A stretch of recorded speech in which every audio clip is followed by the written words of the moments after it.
Cookery சேனலை பார்த்து யார் வேணாலும் சமையல் பண்ணலாம். ஆனா சுவையான சமையல் பண்றது எப்படி? நான் இதயம் நல்லெண்ணெயில சமையல் பண்றேன். ஆஹா ஓஹோன்னு பாராட்டுறாங்க. நீங்களும் இதயம் நல்லெண்ணெயில சமையல் பண்ணுங்க, பாராட்ட வாங்குங்க. தினம் தோறும் வாங்குவே இதயம் இதயம்.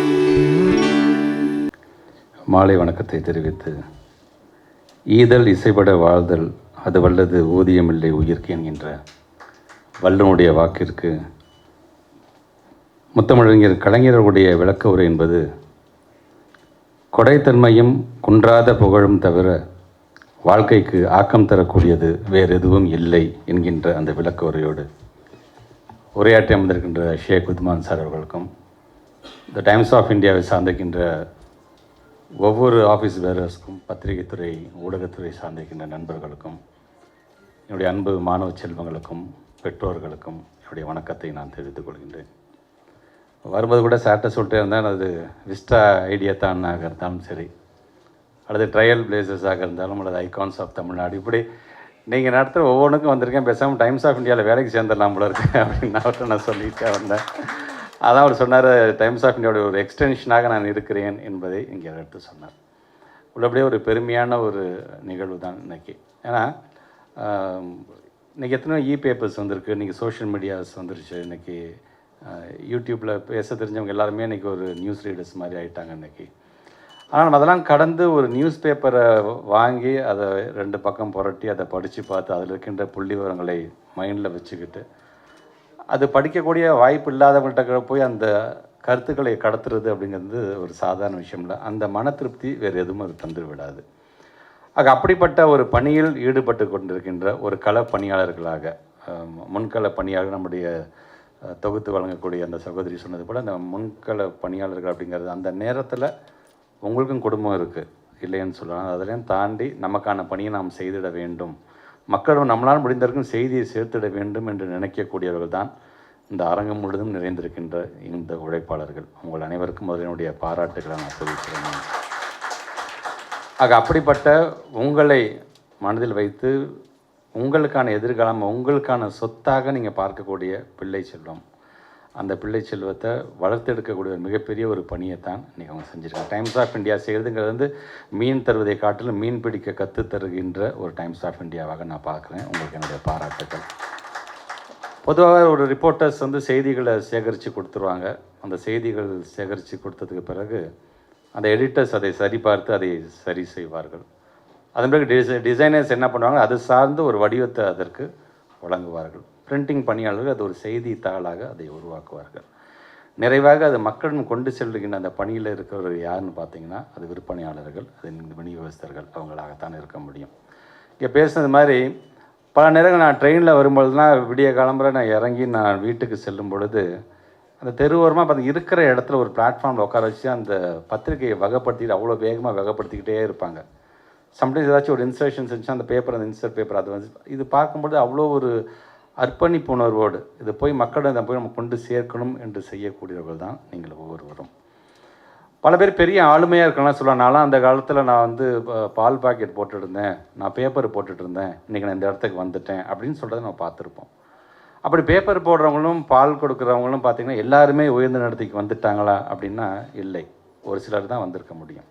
ஆனால் நாம் செய்கிற வேலை நம்மளோட போட்டு நம்ம பிள்ளைனாச்சும் நல்லா படிச்சுட்டு வரணுமே அப்படின்னு நினைக்கக்கூடியவர்களாக நீங்கள் இருக்கிறீங்க பார்த்தீங்களா, அதுதான் மற்ற மாநிலத்திற்கும் தமிழ்நாட்டுக்கும் இருக்கக்கூடிய ஒரு மிகப்பெரிய ஒரு வேறுபாடாகும். Maybe that is the difference between the NEP and SCP அப்படின்னு கூட நீங்கள் சொல்லலாம். SCP இஸ் நத்திங் பட் இன்க்ளூசிவிட்டியை பற்றி நாங்கள் சொல்கிறோம், ஈக்குவாலிட்டியை பற்றி நாங்கள் சொல்கிறோம். ஃப்யூச்சரிஸ்டிக்காக எங்கள் பிள்ளைங்க வந்து சிந்திக்கணும்னு நாங்கள் ஆசைப்படுகிறோம். அதுக்காக நான் தமிழ்நாட்டு பிள்ளைங்கள் மட்டும் சொல்ல, பீகாரில் படிக்கிற பிள்ளைங்க நம்ம பிள்ளை தான், யூபியில் படிக்கிற பிள்ளைங்க நம்ம பிள்ளைங்க தான். நம்ம பிள்ளைங்களை அறிவை கொடுத்துட்டா பீகார் பிள்ளைங்க கையை பிடிச்சி கூட்டிகிட்டு அவன் ஃபாரின் கூட்டிகிட்டு போக வேண்டும் என்று நம்ம ஆசைப்படுகிறோம். இது இஸ் SCP. ஸோ அந்த ஸ்டேட் எஜுகேஷன் பாலிசியில் எல்லாத்துக்குமான கல்வியை வழங்க வேண்டும் என்று நாங்கள் ஆசைப்படுகின்ற போது ஒரு அரசாங்கத்தோட எண்ணம், intention of the government is that அப்படிங்கும் பொழுது அதற்கு வலு சேர்க்கின்ற விதமாக இந்த டைம்ஸ் ஆஃப் இந்தியா இன்றைக்கி நீங்களும் இது போன்ற எல்லோருக்கும் எல்லாம் அதுதான் திராவிட மாடல் என்று சொல்கிறோம் பார்த்தீங்களா, அது நீங்களும் இணைந்திருக்கிறீர்கள் என்று தான் நான் அதை நினைக்கிறேன். வருகை தந்திருக்கிற மாணவ செல்வங்கள் அவங்கள்ட்ட வைக்க வேண்டிய ஒன்றே ஒன்று தான். அதிகாரமாக இருந்தாலும் சரி, சாதி மதங்களுக்கு தான், இந்த சாதிக்கு தான் கல்வி போகணும், இந்த மதத்துக்கு தான் கல்வி போகணும், இப்படி அதிகாரம் படித்தவங்களுக்கு தான் கல்வி போகணும் அப்படிங்கலாம் மாற்றி நீங்கள் உழைச்சிங்கன்னா உங்களை தேடி கல்வி வரும். இப்போ இன்றைக்கி வந்து இந்த வயசு அப்படிங்கிறது வந்து முழுக்க முழுக்க கல்வியில் எந்த டிஸ்ட்ராக்ஷனும் இல்லாமல் படிப்பில் நம்மளோட பெற்றவங்க எவ்வளோ கஷ்டப்படுறாங்க, நம்மளை ஆளாக்கிறதுக்கு எவ்வளோ முயற்சி செய்கிறாங்க, நம்மளுடைய டீச்சர்ஸ் எப்படி உழைச்சிக்கிட்டு இருக்கிறாங்க, அதை மனசில் வச்சுக்கிட்டு எந்த ஒரு டிஸ்ட்ராக்ஷன் இல்லாமல் ஃபஸ்ட்டு படிக்கும் பொழுது நீங்கள் உங்களுக்கு தோணலாம் இது வந்து ஒரு காதலிக்கிற மாதிரி தான், ஒரு ஒன் சைடு லவ்வாகத்தான் இருக்கும் நிறையா பேருக்கு. ஆனால் அதை நீங்கள் விரும்பி காதலிக்க அது 2 சைடும், அதுவும் கல்வியும் உங்களை சேர்த்து காதலிக்க ஆரம்பித்து விடும். அப்படி வரும்போது அந்த கல்வியை விட்டு விடாதீங்க. ஏன்னா இந்த கல்வி என்பது உங்களுடைய தலைமுறைக்காக மட்டும் உங்களுடைய பெற்றவங்களும் டைம்ஸ் ஆஃப் இந்தியாவும் கொடுக்கல. நீங்கள் படித்து முன்னேறிட்டிங்கன்னா உங்களை தொடர்ந்து வரக்கூடிய 7 தலைமுறையும் பார்த்தீங்கன்னா அது சார்ந்து அவங்களுடைய வாழ்க்கையே மாறி போயிடும். அது நீங்கள் படித்த ஒரு பெரிய உத்தியோகத்தை டைம்ஸ் ஆஃப் இந்தியா மாதிரி இருக்கிற இடத்துலேயே நீங்கள் ஒரு மிகப்பெரிய ஒரு ஒரு பொறுப்புக்கு நீங்கள் வரலாம். ஏன் நீங்களே டைம்ஸ் ஆஃப் இந்தியா மாதிரி ஒன்று ஃப்யூச்சரில் நீங்கள் ஆரம்பிக்கலாம்.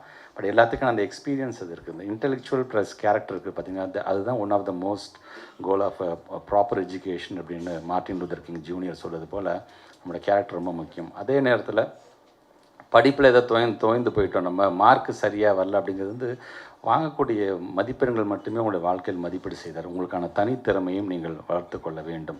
அதனால் எனக்கு படிப்பு வரல, எனக்கு ரொம்ப ஸ்லோவாக இருக்குது, என்னை நம்பி இவ்வளோ இன்வெஸ்ட் பண்ணிட்டாங்க, ஆனால் நான் இப்படி படிப்பில் இப்படி குறைஞ்ச மார்க் நான் வாங்கிட்டேனே அப்படின்னு தயவுசெய்து யாரும் நீங்கள் நினைக்க வேண்டிய அவசியம் இல்லை. உங்களுடைய திறமை சார்ந்தும் தான் அது மிக மிக அவசியம். அதையும் நீங்கள் உணர்ந்திட வேண்டும். எல்லா பிள்ளைங்களும் 100க்கு 100 வாங்காது. 100க்கு 100 வாங்குற பிள்ளைங்க இருக்கும், ஜஸ்ட் பாஸ் வாங்குற பிள்ளைங்களும் இருக்கும். ஜஸ்ட் பாஸ் வாங்கக்கூடிய பிள்ளைக்கு இருக்கின்ற திறமை 100க்கு 100 வாங்கக்கூடிய அந்த குழந்தைங்களுக்கு இருக்காது. ஸோ அதையும் மனதில் வைத்துக்கொண்டு நீங்கள் முழுக்க உங்களுடைய படிப்பில் கவனம் செலுத்துங்கள். இது போன்ற டைம்ஸ் ஆஃப் இந்தியா நீங்கள் செய்யக்கூடிய இந்த பணி அப்படின்னு நான் சொன்ன மாதிரி இப்போ முடிச்ச உடனே நேராக ஏர்போர்ட்டுக்கு போய் திருப்பி எனக்கு என்னுடைய தொகுதியில் இது போன்ற நிகழ்ச்சிகள்லாம் இருக்குது, அதுக்காக தான் நான் வேகமாக போகிறேன் என்று சொன்னாலும் இது மனதிற்கு மிகவும் நெருக்கமான, ஏன்னா உங்களுக்கு மட்டும் இல்லை, மக்கள் பணியில் இருக்கக்கூடிய எங்களுக்கும் இன்றைக்கி நாங்கள் ஒரு நிகழ்ச்சியில் கலந்துக்கிறோம்னா அது சார்ந்து எப்படி அடுத்த நாள் வந்து அது செய்தித்தாளில் வருகிறது, அது சார்ந்து பாராட்டுகள் எவ்வளோ வருகிறது, அது சார்ந்து எவ்வளோ விமர்சனங்கள் வருகிறது, விமர்சனங்கள் மூலமாக நாம் என்ன கற்றுக்கலாம் அப்படிங்கக்கூடியவர்களுக்கு எங்களுக்கும் முழு திருப்தியையும் அளிக்கக்கூடியவர்கள் தான் இங்கே அமர்ந்திருக்கின்ற ஒவ்வொரு உழைப்பாளிகளும். உங்களுடைய உழைப்பு என்பது என்றைக்குமே வீண் போகாது. உங்களை உயர்த்தி பிடிக்கக்கூடிய உங்களுடைய பிள்ளைகள் கண்டிப்பாக நல்ல இடத்துக்கு வருவார்கள் என்ற நம்பிக்கை எனக்கு இருக்கின்றது.